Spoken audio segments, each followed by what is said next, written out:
Hi friends, ಹೇಗಿದ್ದೀರಾ? ಎಲ್ಲರೂ ಚೆನ್ನಾಗಿದ್ದೀರಾ ಅಂತ ಅಂದ್ಕೊಂಡಿದ್ದೀನಿ. ಇವತ್ತು ನಾನು ನಾಟಿ ಸ್ಟೈಲಲ್ಲಿ ಫೋರ್ಕ್ ಕರಿ ಹೆಂಗೆ ಮಾಡೋದು ಅಂತ ತಿಳಿಸ್ಕೊಡ್ತೀನಿ. ಊರ ಕಡೆ ಎಲ್ಲ ಇದೇ ರೀತಿ ಮಾಡೋದು ಮಟನ್ ರೆಸಿಪಿ, ಅದೇ ರೀತಿ ಫಾಲೋ ಮಾಡಿ ಆ ರೆಸಿಪಿನ ಫಾಲೋ ಮಾಡಿ ನಾವು ಇದಕ್ಕೆ ಟ್ರೈ ಮಾಡಿದ್ವಿ. ಫೋರ್ಕ್ ಕರಿಗೆ ತುಂಬಾ ಟೇಸ್ಟ್ ಆಯಿತು.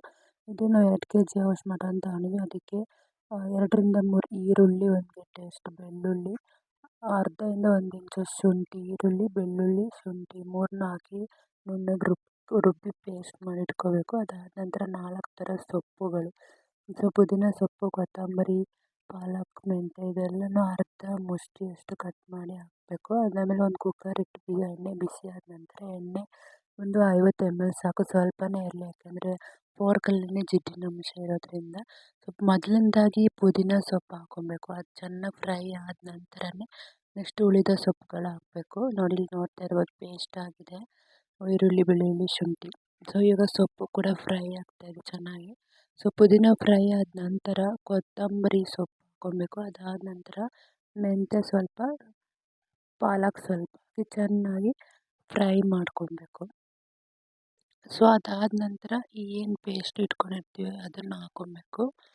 ಅದನ್ನು ಹಾಕ್ಕೊಂಡು ಸ್ವಲ್ಪ ಅರ್ಧ ಸ್ಪೂನ್ ಅರಿಶಿನ ಪೌಡರ್ ಅದನ್ನು ಹಾಕಿ ಚೆನ್ನಾಗಿ ಫ್ರೈ ಮಾಡ್ಕೋಬೇಕು. ನೀವು ನೋಡ್ತಾ ಇರ್ಬೋದು. ಸೊ ಚೆನ್ನಾಗಿ ಫ್ರೈ ಆಗ್ತಾಯಿದೆ ಇವಾಗ. ಸೊ ಈರುಳ್ಳಿ, ಶುಂಠಿ, ಬೆಳ್ಳುಳ್ಳಿ, ಅರಿಶಿನ ಪೌಡರ್ ಪೇಸ್ಟ್ ಹಾಕಿದ್ದಾರೆ. ಇವಾಗ ಪೇಸ್ಟ್ ಆಗ್ತಾಯಿದೆ. ಅದ್ರ ಜೊತೆಗೆ ಒಂದು ಟೊಮೆಟೊನ ಕಟ್ ಮಾಡಿ ಪೇಸ್ಟ್ ಮಾಡಿ ಅದು ಕೂಡ ಹಾಕಿ ಫ್ರೈ ಮಾಡ್ಕೋಬೇಕು. ಸೊ ಇದು ಆಲ್ರೆಡಿ ಟೊಮೆಟೊ ಹಾಕಿ ಫ್ರೈ ಆಗ್ತಾಯಿದೆ. ಸೊ ಸ್ವಲ್ಪ ಸಾಲ್ಟ್ ಹಾಕಿದರೆ ಬೇಗ ಫ್ರೈ ಆಗುತ್ತೆ.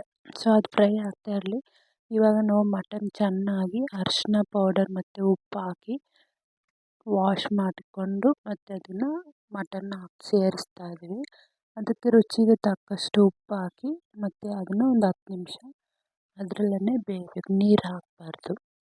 ಓಕೆನಾ. ನೆಕ್ಸ್ಟ್ ಇನ್ನೊಂದು ರುಬ್ಬೋದಕ್ಕೆ ಲಾಸ್ಟ್ ಮಸಾಲ ಅರ್ಧಕ್ಕಿಂತ ಸ್ವಲ್ಪ ಕಡಿಮೆ ಹೋಳು ಕಾಯಿ, ತೆಂಗಿನಕಾಯಿ.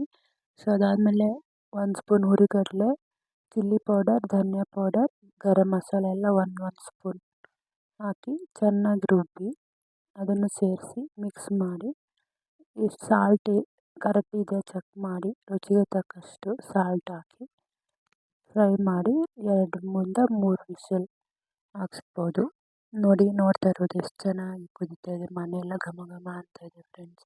ಯಾವಾಗ ತಿಂತೀವಿ ಅಂತ ಅನಿಸ್ಬಿಟ್ಟಿದೆ. ನೋಡಿ ಎಷ್ಟು ಚೆನ್ನಾಗಿದೆ, ನೋಡಿದ್ರೇ ಬಾಯಲ್ಲಿ ನೀರು ಬರುತ್ತಲ್ವ. ಸೊ ನೀವೊಮ್ಮೆ ಟ್ರೈ ಮಾಡಿ, ಹೇಗಿತ್ತು ಅಂತ ಕಮೆಂಟ್ ಮಾಡಿ, ಲೈಕ್ ಮಾಡಿ, ಸಬ್ಸ್ಕ್ರೈಬ್ ಮಾಡಿ. Thank you. ಬಾಯ್.